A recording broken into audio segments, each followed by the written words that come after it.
Sweet surrender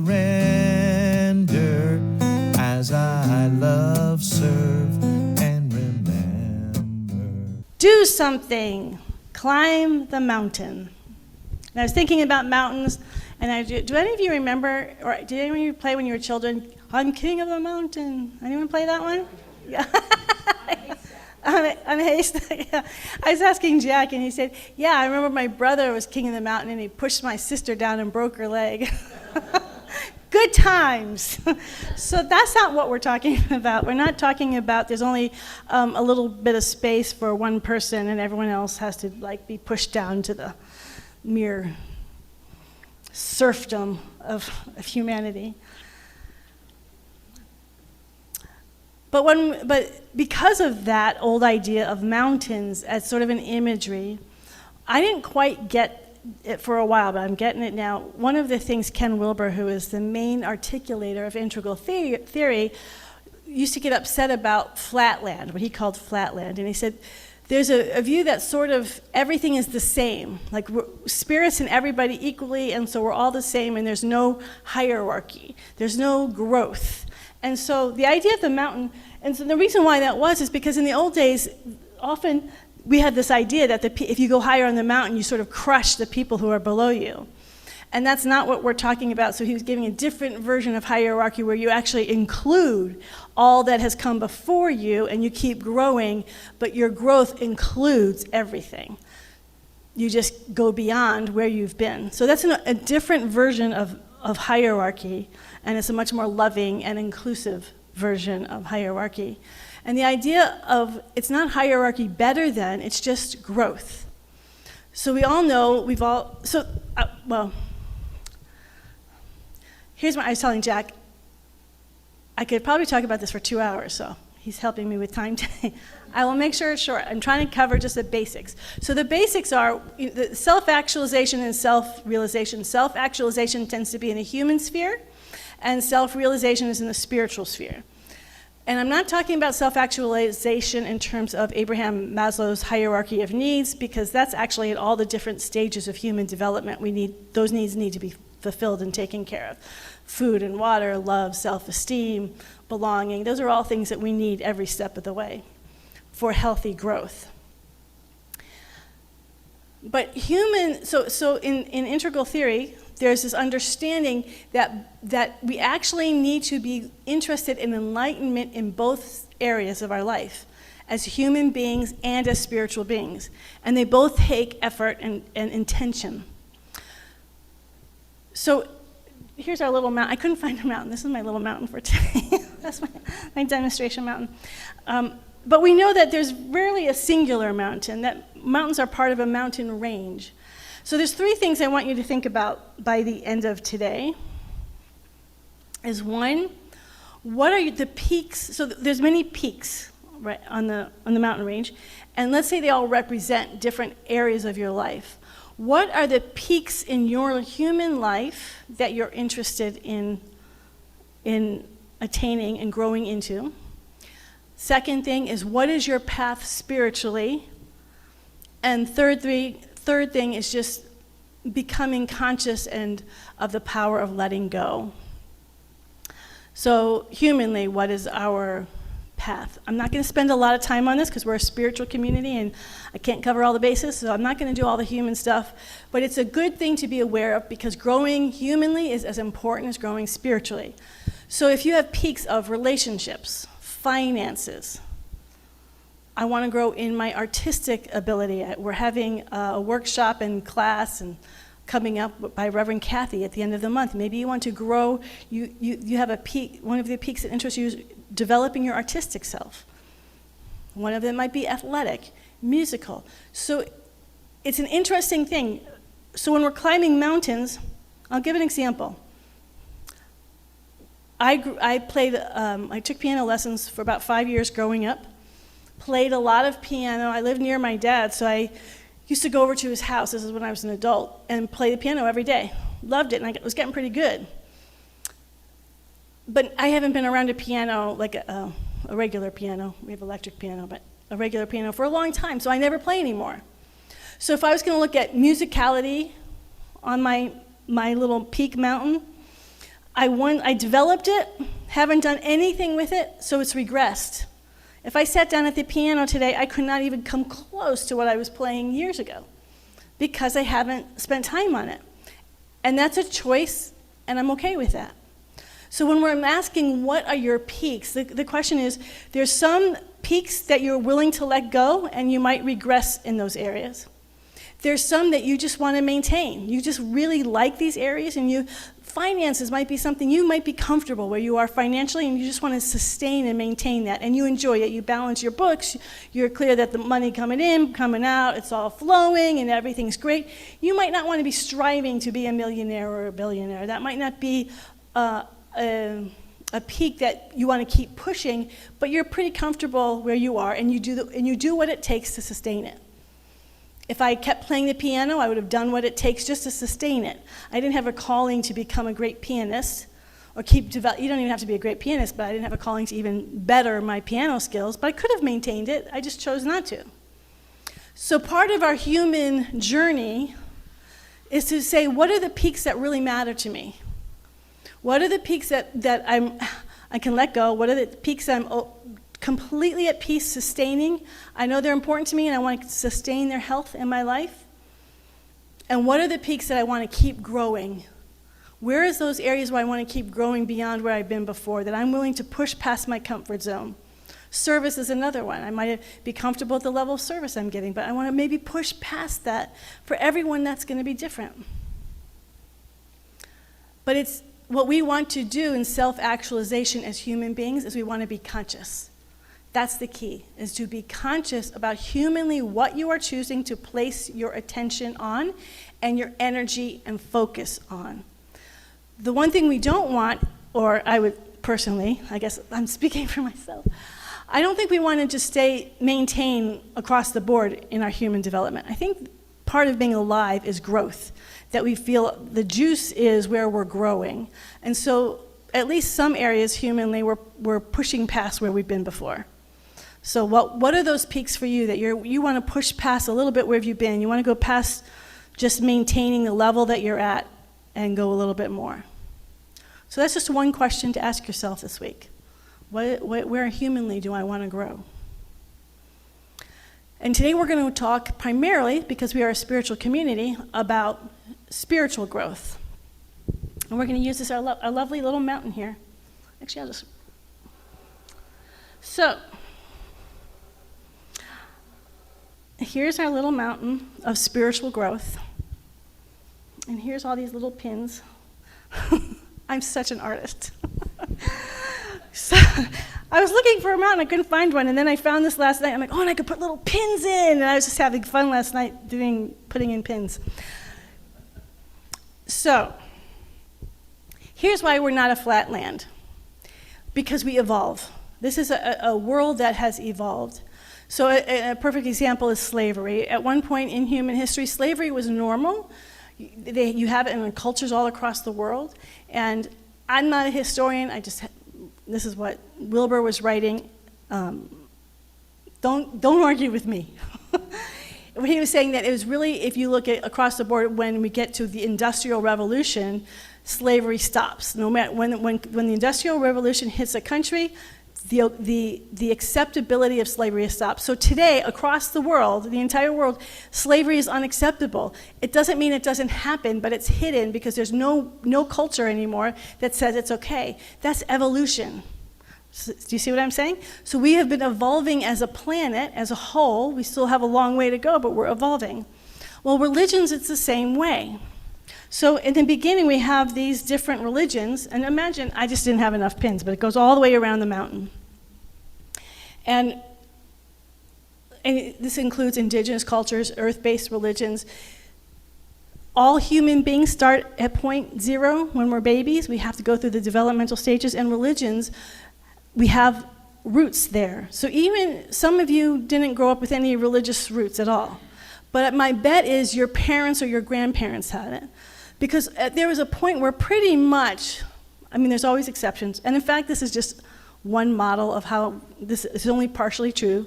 So whatever complaints you have, yes, you're probably right, but this is the model I'm using. So generally speaking, the planet, people were part of some sort of religious context community organization. And it's only been recently that agnosticism and atheism has grown to such high numbers. So even if you were raised in that way, you probably have a tradition down here. That's our roots. Everyone, there's some sort of roots, even indigenous cultures, there's earth-based cultures. We all have roots in this spiritual tradition. And then the interesting thing about spirituality, because it's, you can have experience, something way up here happen down here. You can have, and I'm sure most of you or many of you have had these spiritual experiences. We can have experiences at any point, even down here. And so what I think is that, I'll put this down, as we have these spiritual experiences, we start to grow, we start to push past the borders of, here's how this is the religion, here's the dogma, here's the rules, here's what you have to do. And you say, well, maybe that's not true because I've experienced it. There's also traveling is a wonderful thing. You say, well, that's not true of that group, and that's not, so we start questioning, and so we start growing spiritually, and as you can see, here there's no crossing over borders. They're all separate. But as we grow, we start crossing. So you can have red here, but then the red might check out this religion or that religion. We start exploring different ways of doing things. So we have this beautiful opportunity in our world culture today to see from higher levels, to see spirit from not all the way down here, but we've grown and we see spirit. Now I'm going to share a little bit about my journey only because I think my journey is pretty much typical of most people who are drawn to spiritual progressive world, which is we don't identify with any one path. And I say that because what actually got me interested in this as a model was something Paramahansa Yogananda said, which he said, if we spend all our time at the base of the mountain or down here exploring all the world's religions, we never actually go up. We never actually grow. We're just experiencing different ways to experience the religions, but we're not evolving. That if you want to evolve and grow in your spirituality, you have to pick a path. And of course, he had a very definite path. It wasn't that he was interested in converting anyone to Hinduism. That's an exterior aspect. He was interested in the techniques of Kriya Yoga and meditation to have people have inner experiences, because this is all going up to mysticism. As you get higher and higher, you're going up into the mysticism. And so he was teaching that, and he said you have to, so he was trying to get people who, he believed all paths were fine, but he said if you're going to come to my path, you have to commit. You can't keep jumping around and going to this path and this path and this path. You have to pick it, because if you're going to grow, you have to sustain it. So, for instance, Center for Spiritual Enlightenment, which is a center down in San Jose with Yogacharya Ellen O'Brien. It's been there since the 80s. Powerful, beautiful place. It's sort of a combination of Yogananda and New Thought. And I remember having this conversation with her because we were talking about what our spiritual communities were. And she said she's very clear in her community. They only teach Yogananda's form of meditation. And she said, I believe in Reiki. I love Sufi dancing. I love all of that. But we don't spread ourselves thin that way. We do one thing and we just do it really, really well. And if you go there, they have a 10-minute silent meditation in every Sunday service, and it gets still as mice. Well, I don't know how still mice are. Still is whatever still, whatever that analogy is, because they practice meditation. Yesterday, I was at Self-Realization. They have a temple in Walnut Creek, and I thought it was a 3-hour meditation, but it was a 6-hour silent meditation. They have chanting in between, but the whole thing goes for 6 hours, and I was amazed how many people were there. These are people who are committed. They've said, okay, this is my path, and I'm going to commit 6 hours on a Saturday so I can climb up a little bit. And you use community support to help you go into those higher elements, and you can feel it as soon as you walk in there. I didn't stay for the 6 hours, by the way, 3 hours. Actually, yeah. Well, anyway, so picking a path, going to the top of the mountain. However, for those of us who have many paths, what do we do? Okay, I also want to say, because I need to say, we call ourselves Centers for Spiritual Living, and Centers for Spiritual Living can be a path. So it's both. Center for Spiritual Living is wide open and teaches universal principles so people can find their own unique path. So it allows each and every individual to say, okay, here are the basic principles: one power, one presence, in, through, and as all creation. We are all one with it. We teach a creative process. And then from there, where you are guided, we teach prayer. And then where you are guided to go, we support that. We support, as long as it doesn't hurt anyone, you are free to do whatever you need to do. And Science of Mind itself can be a path. So I have colleagues who love the teaching in of itself. That's what they know it backward and forward. They practice it. They do the treatments to this depth. And I feel them going up. You know, they're going up because they're aligned so completely. So the question is, for each of us, is what is your path? Do you have, I want to just give another example, just because I think we're so different, it's nice to remember. I took an integral class, and my learning partner lived in Dublin, Ireland, and he was very committed to the Buddhist path. Now, the Buddhist path has been around for thousands of years, and they are meticulous. So he was going, because there have been so many people who have traveled that path for thousands of years, and they've kept records so that you can meditate, and they take you up and they know what you're gonna experience at this level. And they'll say, do these practices, and then you go up and you do some more practice, and he was totally been doing it for years, totally committed with people who have gone before him and recorded and researched. These are the things you're going to start experiencing. These are the challenges. Here's the difficulties. And here are the things that work, that will support you in this. It's incredible.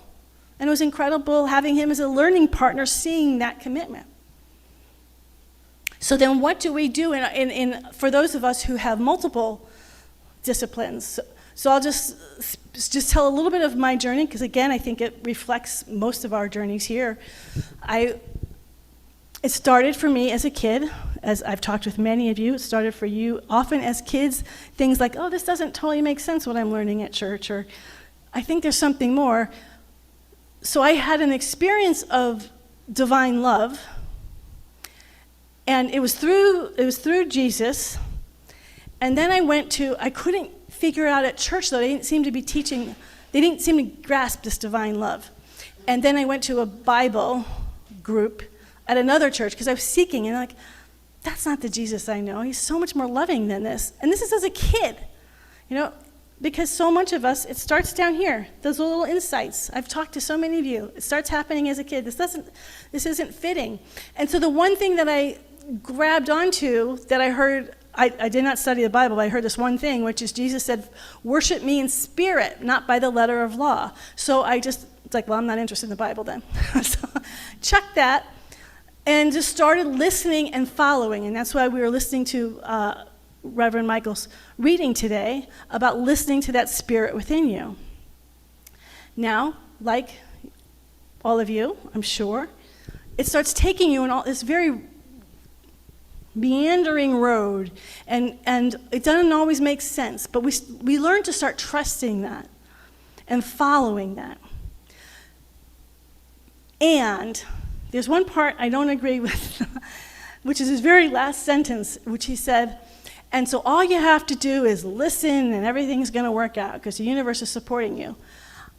What I'm going to say, at least for myself, is that following your own path, following the spirit within you, is extremely difficult if you want to grow up. It's not hard to maintain a certain level, listening to your inner voice, but if you want to grow up, you are going to have to push yourself, because there's no other path. They're not telling you, oh, if you do this, and you don't have people going ahead of you. There's no path made for you. You are creating your own path. We like to romanticize that, but as someone who has been walking my own path for decades now, it is not easy, because I can't say, well, what did you do when this happened to you?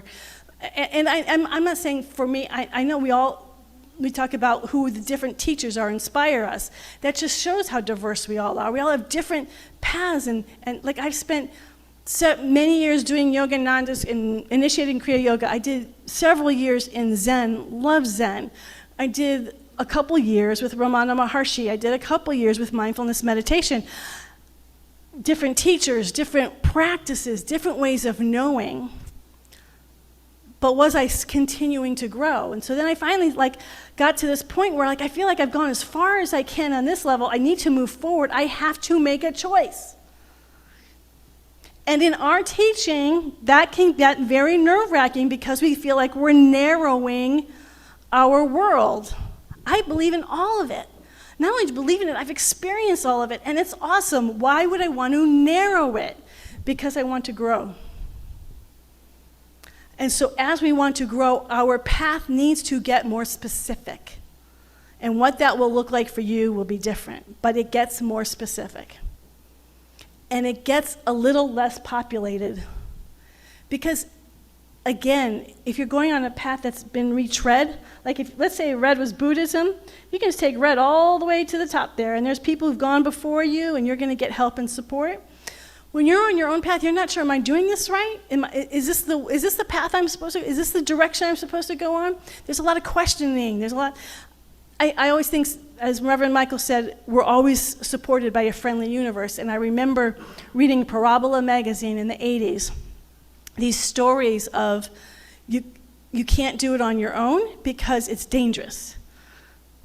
There's a lot of miscues. There's darkness. There's things that will divert you that you don't even know. There's things, because you've never traveled, that you don't know to look out for. If someone's traveled the path before you, they can say, hey, don't do that. But you don't have that. So what following your own path demands is this intense rigor. It demands that we show up and listen and follow and pay attention with. And we have to continue to refine what we're listening to because no one's doing it for us. We talk about we are the CEO of our spiritual journey. That's true. But with that comes an incredible amount of responsibility. If what we want to grow, I have to really listen hard and well and deeply to this voice within me each and every step. And we might get visions of where we're supposed to go. And so we feel the presence and the power supporting us on that journey. We know we're supposed to go in that journey, but there's fear. There's some am I doing the right thing? And when we do that, we do start, when we commit, and it gets narrower, focused. What I have found, as I started choosing more clearly and started growing, I actually got closer to my Yogananda and Shunryu Suzuki. I knew that wasn't my path. Loved them, loved everything I learned from them, but I knew that wasn't my path.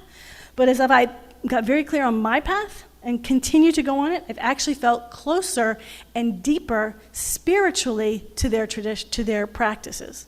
Not by following their practices, but following my practices. Because notice as the mountain goes higher, but it also gets narrower. Everything gets closer together. The intimacy grows. So, what is your path humanly? What are the peaks that interest you humanly? Spiritually, in my view, spiritually, this is the priority because this feeds all the human paths. This is the source. So, prioritizing is, to me, an important thing. But what is your path spiritually? Where are you? Where have you been? Where are you now? And if you want to grow, you might just be happy maintaining where you are spiritually, totally fine. But if you feel a call to grow, what's the path forward for you? Is it your own individual path that you're listening? Or it's always your individual path, even if you follow Buddhism, it's still going to be your individual expression of Buddhism. But is it a path that there's a long history? Or are you doing your own thing? That's your journey. It's your journey. That's one of the challenges of traveling a path where we don't tell you what your path is. You're finding it for yourself. So what's your path? That's the second question I want you to be asking yourself this week. What is my path? And then the third part is just a paradox. As we know, when we climb a mountain, our breathing starts to change, right? You're not breathing as deeply, it's lighter. It gets to be really light up here. It's a whole other way of being. There's a joy. And I'm not talking about experiences up here. I'm talking about sustaining higher. This is, at any time you can go climb up the mountain and come back down because your average is here. But if you want to sustain, that's a whole nother way of breathing. It's a whole nother way of being, and it's later, and it's beautiful. And you're never going to be able to sustain it up there if you don't let go. And that's the paradox of do something. What we are primarily doing, if we want to grow, is letting go. And again, traditions across the board all say it. The thing we want to let go of is our attachments. We also want to let go of our resistances, things that we fear. But most teachers will say people get much more emotionally impacted and blocked by the things that we want. Holding on to, grasping, attaching. Those are the things we all have to let go. So this is why it gets harder to be up here. You have to let go of so much. What did Jesus say? Something as simple as follow me and let go of everything. Walk away from your family, walk away from your job. Come on, who's going to do that? Sorry. That's why we follow our own path. No, I'm kidding. But it does take an incredible amount of releasing and letting go. And so the doing is saying, even letting go of wanting to get at the top. So that's the finale, is Shunryu Suzuki, who's came. So there's D.T. Suzuki, who's a Zen theologian who came over from Japan, and he's teaching everybody about Zen and enlightenment, and everyone's getting really excited about enlightenment. And then Shunryu Suzuki came over, who was a monk and then a priest, and everyone he landed in the 60s in Haight-Ashbury, in the Zen temple there. So he had all these hippies coming in, and they want enlightenment, dude. And he's like, let enlightenment go. Your desire even to have enlightenment is what's blocking you from getting there, because the only part of you that wants enlightenment, that's grasping for that, is yourself that doesn't feel good enough about yourself. You think that you're going to get your self-worth or your value by getting enlightenment. Let it go. So we're not just letting go of the stuff down here, we're letting go of the stuff up here. And we're just enjoying the journey every step of the way. And that very act of letting go is the most profound do something that we can do. Because as we get to these higher heights, we move into the realm of paradox. So, do something, climb your mountain, self-actualization, self-realization. What are your human peaks that you're striving for? What is your spiritual path? Have you individually claimed clearly and consciously what your spiritual path is? And are you committed to it? Are you committed to it at the level of you'd be willing to sit for 6 hours in meditation? Maybe not that, but are you spending like 2 minutes at it? Are you spending a lot of time at it? Like, how much of a priority is this growth? And how much are we willing to let go to grow on our path? Once we know what our path is, how much am I willing to let go? Because it's actually in letting go, the paradox, we become one with everything. Yeah? Yes. You up for it? Month of self-actualization and self-realization. Let's pray. And what I love when we pray is we always begin with that self-realization. We start at the end point. And the end point is the start, because we live paradox. And the start and the end, the alpha and the omega and everything in between, is there is only one power. There is only one presence, infinite names, infinite paths, and only one. And today in this moment, we just open our heart, our body, our mind, and our soul, and we say yes. We say yes to knowing and living our own individual, powerful, radiant, light-filled, joyous, bliss-filled, love-filled, beauty-filled path. That we have that extraordinary passion to remember who and what we are, and to show up for ourselves. We show up for ourselves, for our own beautiful, radiant self, to grow and to grow and to grow into the radiant, natural self of who we've always already been. This one power, this one presence, this one light, this one love. We are it now, and we hold this not only for our life, but for all life. There's no separation between us and them.